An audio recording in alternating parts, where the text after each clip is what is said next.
Hello, and welcome to Secrets from Athletes, where we dive into what makes a top athlete and how you can apply their routines and mindsets to your own life.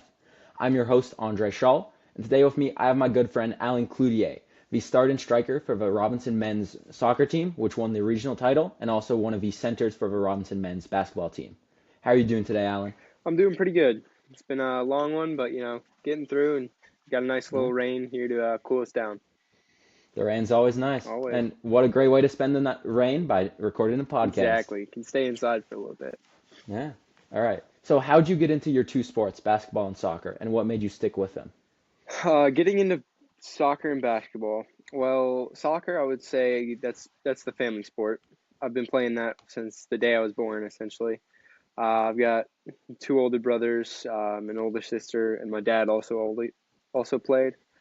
So three out of my four siblings all played, and as the youngest, I kind of just got thrust into it, being around the sport for so long.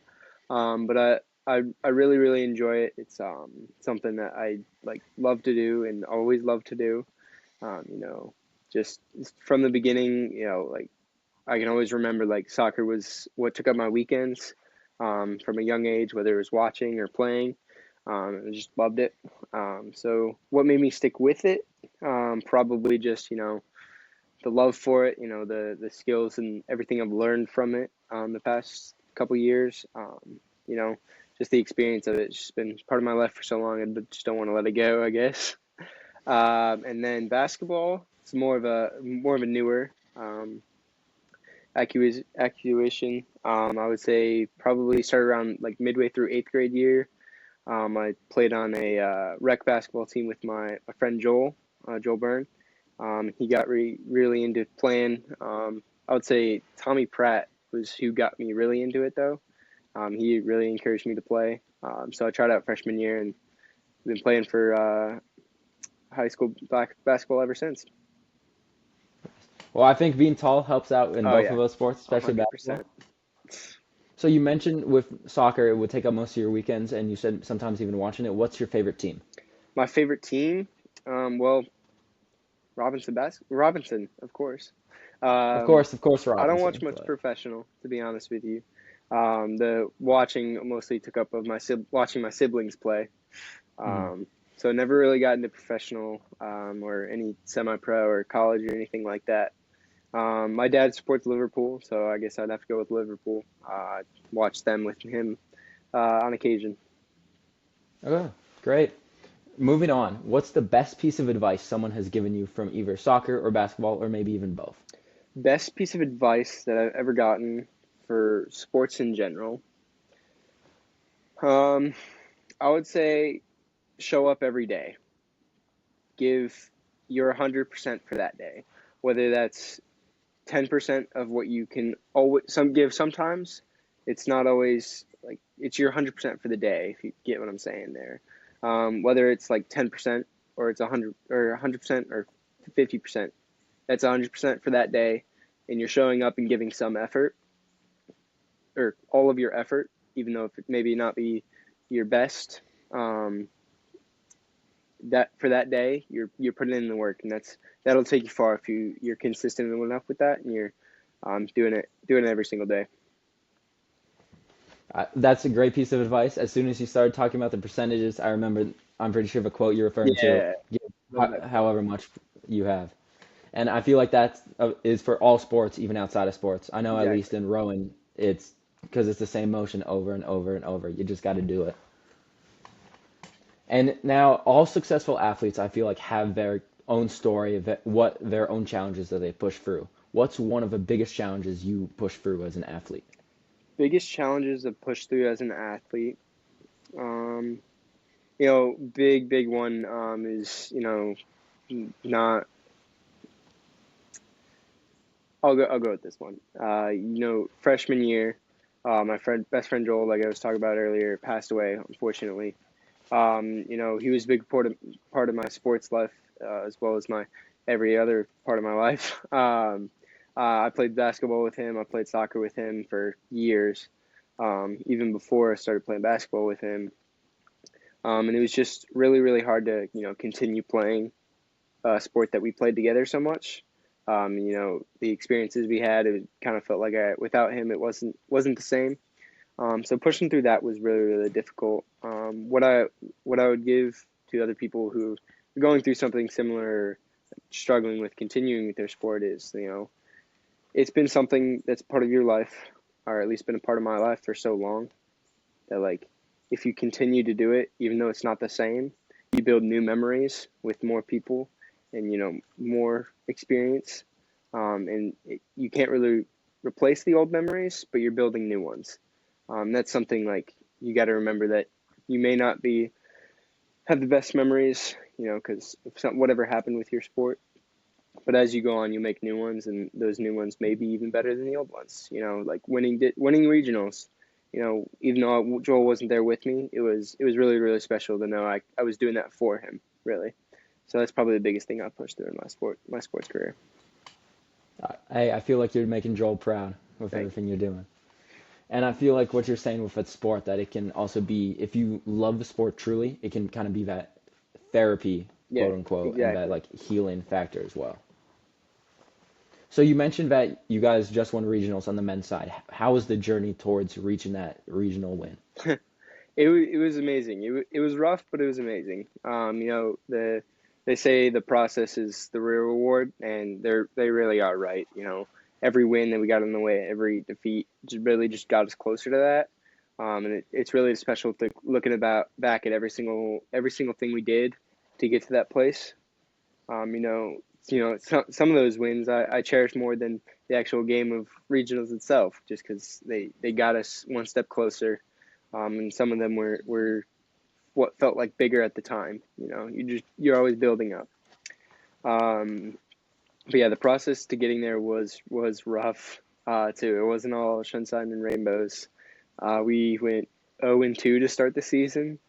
We lost the first two scrimmages as well. Like, we did not do well, or I think we tied one of the scrimmages. Can't quite remember, but was not a great season to start. And I think the turning point was TJ. TJ was a big turning point where we mercy ruled them, and then I think we went on a big win streak. Um, didn't lose again until at AC in districts, which was tough, or not district, regular season play, but they're in our district, so that was a big tough loss, but it really set us back into the mindset of continue going. We're gonna have setbacks, but we can still do this, because they were heavily favored for a state title, or state running up, or just challenging for that state title. So losing to them in a competitive game hurt, but also gave us motivation to keep going forward. And district finals was another one where we lost to AC again, which was tough. But like I said, we already qualified for regions, so we just kept going. Finally got it done. Beat Lewis, which was a big matchup. A lot of tension going into that game. A lot of emotion with that game. Ended up in the ref calling it early because we had some issues on the field. But that was a tough journey. But again, whether it was a win or a loss, everything brought us closer. And I think that's the biggest part. The biggest my takeaway for me is that process was even greater than actually winning it. That's wonderful hearing like that whole journey itself, all those challenges, because it is a kind of beat up term that the journey is better than the reward, but I think in this case it It absolutely. really, really is. I know it's cliche, but it really is, in my opinion. So you mentioned mercy rule in TJ. What is the mercy rule for soccer? So mercy rule for soccer is correct. I can't confirm to be 100% correct, because the rules are changing pretty regularly. But in this case, we were up eight goals with 20 minutes left in the game. So that's when the referee calls it, and I think we got to that 8 goal mark with like 17 minutes left. So we got that 8 goal, and they called it immediately. So I think that's the mercy rule, though they might have changed it again this year. Like I said, they change rules pretty regularly.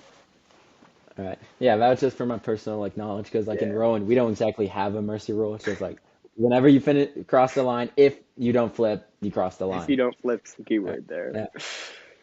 So talking about, you were mentioning the journey towards that regionals title. What's your best tip for staying motivated when things do get tough? And have you seen that work outside of your sport? Um, yeah, I definitely have. They say keep your eye on the end goal, which is really, really important. Know what you're striving for, know what you set before yourself before the season. Keep that in mind. Don't let those minor setbacks get you down. Like you got to keep going, keep fighting for it. You know what you want. You can get to it as long as you keep it in your mind. All right. I've seen a lot of other things work for other people outside of sports and within sports, but that's kind of my thing is keep your eye on the goal, and stay as a community with your team, especially if it's team sport. Like you gotta keep your team together, and that'll make it a lot easier to keep it going. Because if you're together, you're much more likely to continue with your goal. We hung out for the soccer team several times outside of just the practice field. That some people went to poker nights. We had a couple of hangouts. Everybody was going to their and senior graduation parties for the seniors. Everybody was there. We were all hanging out together. So that's a big thing. And for basketball too. We went every Saturday. We all had pizza together right after practice. Just hang out for like hour and a half, just talking, talking about whatever we needed to, just being a team together. After games, we would go to Chick-fil-A, to Dave's Hot Chicken, whatever it was. We'd all do stuff together. Keeps the community strong, and keeps everybody motivated to go through the year. Because you got other people to rely on sometimes. I feel like that's great, like advice and having that motivation because with any team sports, I know that sometimes because of Rowan. If you have a team that's like more connected and more like trusted in each other, even if they maybe are skillfully not as great, they can still overcome so much more. Exactly, culture over skill sometimes. Exactly. With you were saying on that topic, by having a team that is like more culture, like having a better culture and all that, especially with soccer where it's like you're kind of passing, hoping that the person's going to get there to get the ball. How did you build that trust? I mean, aside from just having your moments together as a team. Yeah, that building that culture is probably the most like difficult part of being on a team. Some people don't work well with others. Some work really well with others. You got to find whatever the fit is in the team. That's why it might take a couple games. Obviously, it took us a couple games. We took 3 or 4 games where we just could not win, and then TJ, it clicked. Sometimes it does that. Other times it takes a little bit longer. Um, I would say the probably the best way to do it, other than just like spending time together, if you're friends, you're gonna click more often with that culture. Um, I would say probably the best way to do that would be um, having a good coach. Like if your coach is with you and your coach is keeping everybody accountable, it's a lot easier to build that culture. Coach Chris, our soccer coach at Robinson, is great at doing that. He really, really knows how to work the drills so you're all working together, and that's something we really focus on in the first half of the season. So we're all connected. We all know what each other's strengths are. We all know how to play together. Um, you know, and maybe takes people aside, talks to them if they're having trouble clicking with the rest of the team, or they talk to a couple people. Whatever it is, that coach has got to take that responsibility role, or the captains have to take that responsibility role of keeping people accountable. Obviously, the coach determines the drill sets and everything you're doing in practice, and I think that's very, very important. Um, Sometimes the captains need to step up, and take accountability. Make sure the team's working well together. Call people out if they're not working together as a team. Um, you know, don't do it maliciously or anything like that. But if you're keeping people accountable, it's going to be create a better culture for everybody because they know everybody's held to the same standard. I feel like that honesty you're mentioning, calling people out, Hmm. really helps to build that strong foundation on it. Exactly. So earlier you mentioned that one of the biggest pieces of advice you have is just showing up, putting in that effort. what's another lesson or skill from soccer or basketball that you apply outside of your sport? You know, definitely, we like we were talking about earlier just now, you know, being with other people, like working with them, building a culture with them, it works everywhere. Building relationships with people you're working with is something very, very important. And I think that's probably the best piece of advice I could give to other athletes, ever students, other people working in any sort of team. Build a relationship with your team, and that everything becomes easier when you got people to help out. Everybody's committed to the same goal. So I think if you're really looking for some piece of advice, show up every day and build a community with your team, or build a culture, whatever you want to call it. Build that community. That's something that's really important to me, and I've always seen work with other teams, other programs, our programs, even in school. Like, if you have a good program, if you have a good team, you can do a lot. Even if you're not the best skilled, you're showing up and you're giving in hard work, and you have a good team, you're gonna do great.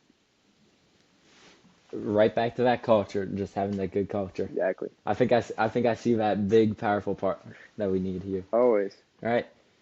So, since you're an athlete, most athletes also have a pregame ritual. What is your pregame ritual that gets you like locked in? And do you do anything similar for like big events outside of sports? I would say my rituals kind of starts uh, end of the school day. Even before the school day. Right when I wake up. I would say liquid IVs, big thing for me. I have two of those on game day.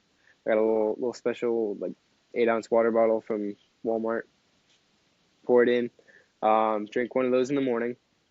Go throughout your day normally. Get your hydration in. That's usually something I do. Usually focus on um, half a gallon to a gallon. Try and get that water in. Keep your fluids going. And then after school day, this past year I was a little bit weird. I would go home. I would go to the gas station. I would get a Red Bull or some sort of energy drink, Celsius, whatever it is. I would slowly drink that through about the day till I had to get on the bus, or get um, to Robinson for the game, whatever time we had to be there. Once I got there, I would open up another water bottle with a liquid IV, have one of those while I'm warming up. Usually I'd wear the same thing. I have my gray, like heather gray Robinson's t-shirt, or my black Robinson polo. Every time, same thing. Usually I'd listen to some type of music, something to relax me or something to hype me up, whatever I'm needing for that day. If I'm feeling up, I'm gonna get something to relax me. If I'm feeling down, get something to hype me up. And then I would say after that, just go through my warm up, stretch, simple stuff like that. Pretty much everybody does that. And then every day, every game, every basketball game, every soccer game, my friend Braxton Sebastian, we always stretch each other out in the same way. So usually he'll start. He'll lay on his back. I'll do his hamstrings, and then he'll have me push on his back for touching his toes, and then we'll switch. He does the same thing for me, hamstrings, and then touch toes for the more of the hamstrings. That's definitely something that we would do every single day. And then about 5 minutes before the game, I would pray. Take off my jewelry and everything like that. Do my prayers, and then as I'm getting on, or about to get on, I would do a electrolyte gel, down one of those. I have one at halftime as well. Flavor doesn't usually matter, but I like the Jet Blackberry or whatever it's called. Great one, great brand and great flavor. Something to keep the consistency going. And then to end off, as we're doing the starters, just tap the numbers. I wear 21 for Joel. So I would tap my numbers on the front, tap my numbers on the back. Pretty much after that, I'm ready to go. That's a great pre-game ritual. I feel like having that concrete ritual really gets you exactly what you're saying in the zone. I try to do something similar. Same thing for rowing races.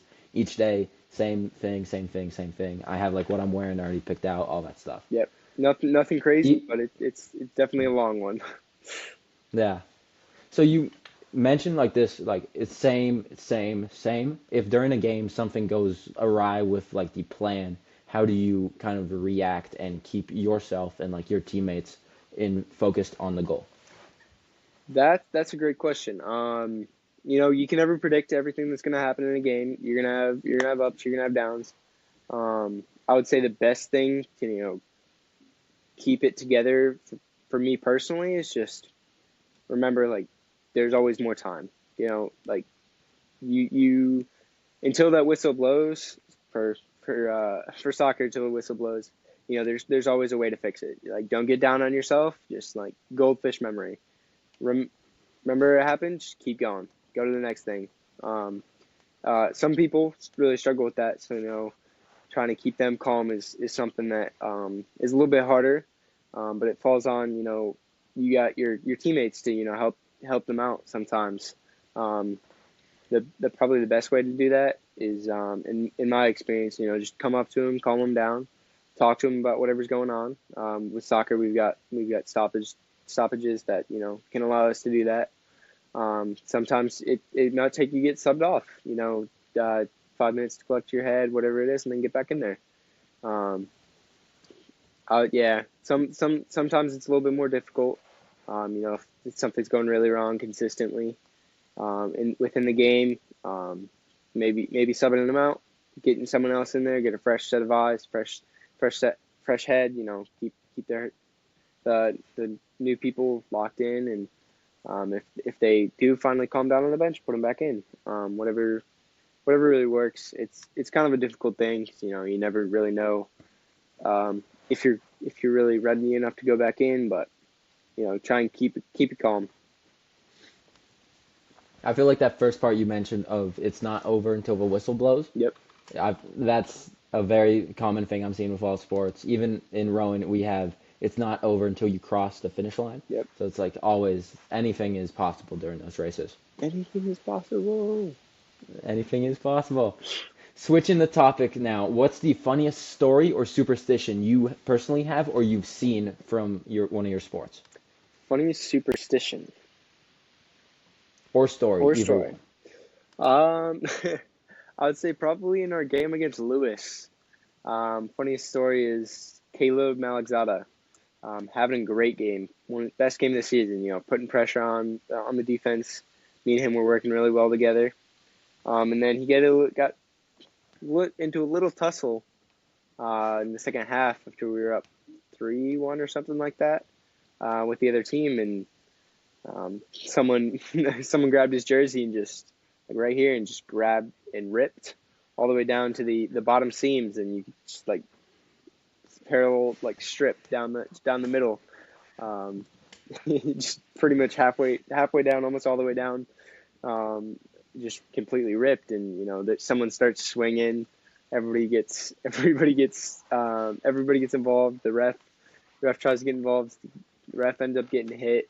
Um, that's when they call the game. But the funniest part is the Lewis stands were like a bunch of adults, but they started throwing water bottles at us The in the adults? middle. Yeah, the adults in the middle of the field. We're standing there. I mean, we're celebrating because he just called the game, so we're like, we just won region, or we're going to states. We like state that was our state qualifying game. So when we're all celebrating on the field, people are throwing water bottles.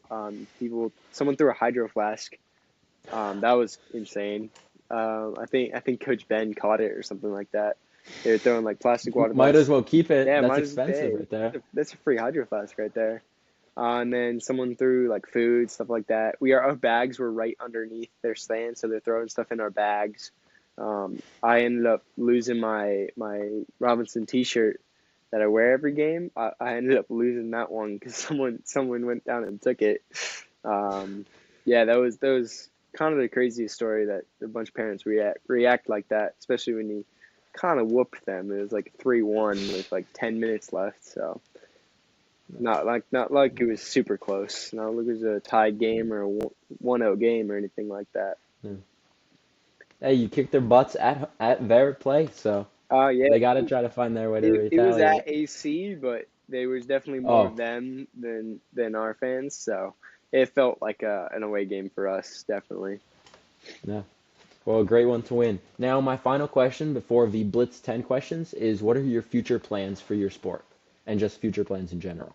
Future plans for my sport. I don't plan to play in college. Not NCAA or anything like that. I'll play club just for fun. Basketball, same thing. I'll end up playing club or intramural just for fun. I currently plan is to go into the military of some sort. West Point, something I'm really looking at right now. I'm applying there. And then ROTC, something I'm also looking at for a bunch of different schools: Michigan State, Texas A&M, App State. Just trying to get some money for college, pay for that, but also my mom's in the military and family's in the military, so serving's always been something that's on my mind. So I think that's what I'm gonna end up doing. That's a valiant profession. I wish you the best of luck, man. Thank you, thank you. All right, moving on to the Blitz questions. These are just quicker questions. They're more fun. You don't need to put too much thought into your answers. All right. All right. First one, favorite season of the year? Winner. Winter, why? Like playing basketball. Not a huge fan of the cold, but not a huge fan of the heat either. So Virginia winter is pretty nice. Yeah, if only we got more A snow. little bit That's more my only. snow. That's what I was about to say. A little bit more snow would be perfect. All right. Favorite TV show? Or if you don't have a favorite TV show, movies. Um, I'll have to go favorite TV show right now because it changes about like every 2 months. I'm watching The Chosen right now.